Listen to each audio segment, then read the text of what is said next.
Thank you so much for your precious time here. Thank you for hanging out with me today and joining me today. And if you ever hung out with me in my other videos, you probably already know that our thoughts and feelings are filled with many mind-blowing paradoxes. A lot of the time, what we normally believe about our thoughts and feelings turns out to be the exact opposite. But today we are not talking about the usual mind-blowing paradox we explore in almost every video. Today might actually be the most fascinating thing I've ever written about, because while researching this I kept having moments where I literally stopped and went, what the fuck, like genuinely. Because this is not a conspiracy theory. You can find this in neuroscience textbooks and even study in college or become a scientist and explore and try to prove it yourself. And today I want to explore another mystery of our feelings and thoughts using only reliable neuroscience knowledge that can literally be found in scientific textbooks and universities. Not something someone said in a corner shop. This is literally something you can study in college and something neuroscientists spend their lives exploring. And when you follow the biology step by step, something really mind-bending, truly mind-bending appears. Mind-bending is probably the only word I would use as my awe and humility towards it. Most of us think the process is simple as fuck. Something happens in the outside world, then we feel something. But neuroscience suggests something way mind-bending, way more mind-bending. A situation does not create a feeling first, it changes your body chemistry first. For example, imagine you almost get hit by a car. Your body instantly releases adrenaline and norepinephrine. Your heart jumps, your breathing speeds up, your brain becomes hyper alert. And from those body signals, your brain creates the feeling of fear. Or imagine someone hugs you. Your brain releases oxytocin and endorphins, and suddenly you feel warmth, safety, connection.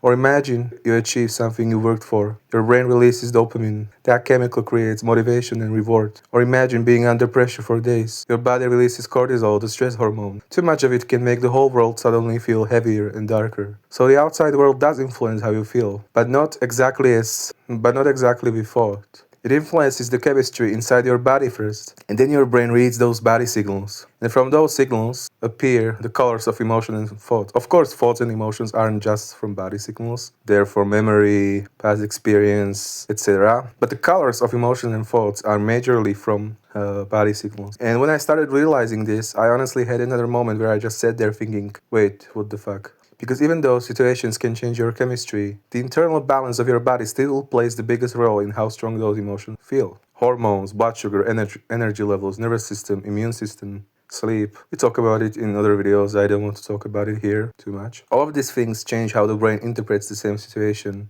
which means two people can experience the exact same event. One person feels excited, the other feels overwhelmed. Same situation, completely different emotional experience, because their internal biology is different in that moment. Metaphorically, it's like 2% to 8% of what we feel comes directly from the outside situation itself. There isn't a exact percentage right now, but to explain it most simply, it's like 2 to 8% of what we feel comes from the outside situation itself. The rest depends on the internal condition of the body and the brain, which honestly blew my mind.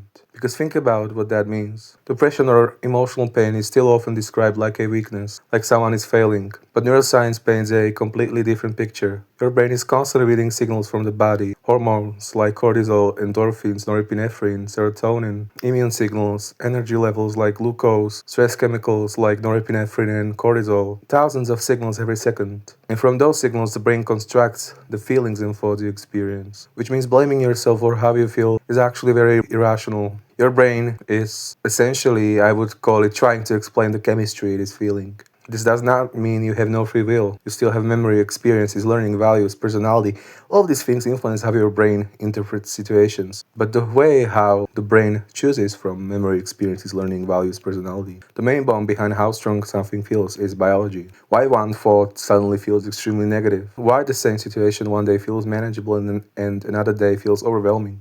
Your biology changes the volume of emotions and thoughts. And honestly, the fact that this is real science still blows my mind. Because again, this is not some random theory someone invented. This is literally something you can study in neuroscience programs at universities. These are the kinds of questions scientists explore in labs every day. So this isn't a philosophy. This is what scientists think the most close to what our thoughts and feelings are. This is the current most close view of science about our feelings and thoughts. And the deeper you go into it, the more mind-blowing discoveries appear, which makes something about our society really strange. We live in 2026, we have insane technology, artificial intelligence, space telescope, supercomputers, and yet somehow we still shame people for how they feel. We shame people for depression, for anxiety, for emotional struggles, even though it's impossible and completely irrational to blame someone for it. And it sounds just stupid when you see the real picture. Honestly, when you look at the neuroscience, this is kind of fucking crazy. Your brain is doing exactly what it evolved to do: reading signals, building meaning, trying to understand the world. And sometimes, or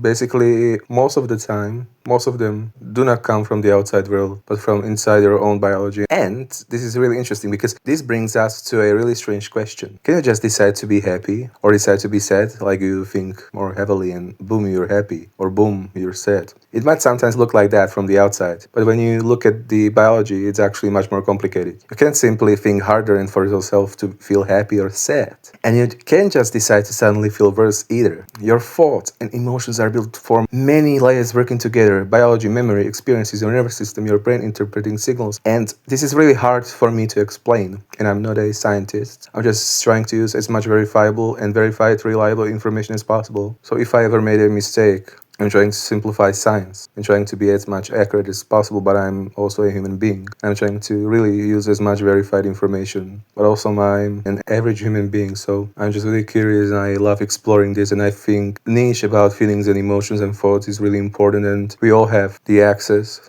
and we all have the right to explore our feelings and thoughts through neuroscience, no matter who you are. And this doesn't mean you have no free will. You absolutely do. But it means emotions are not just a simple switch you flip with thoughts. They are the result of a very complex biological system constantly running inside you. And this is not easy to explain because our brain is very complicated and very complex. So if I ever make a mistake, it's obvious. It's not easy to simplify neuroscientific language. And honestly, the more I learn about neuroscience, the more mind-blown I become. Because the deeper you go into this science, the more you realize something strange. Your thoughts are not what we think. Shaming ourselves or others for how they feel is just so irrational and non-logical. Feel free to hang out with me even more and explore our feelings and emotions using neuroscience, but absolutely no pressure. Later we are going to explore even deeper how much situations actually affect our feelings. But like the main thing you should realize, you should never ever shame yourself for how you feel or feel guilty, because most of it is just biology. Maybe all of it, but I don't know now. Take care, especially take care, please. Feel free to hang out with me even more, but absolutely no pressure. Like I said, take care, and I can't wait to catch you soon.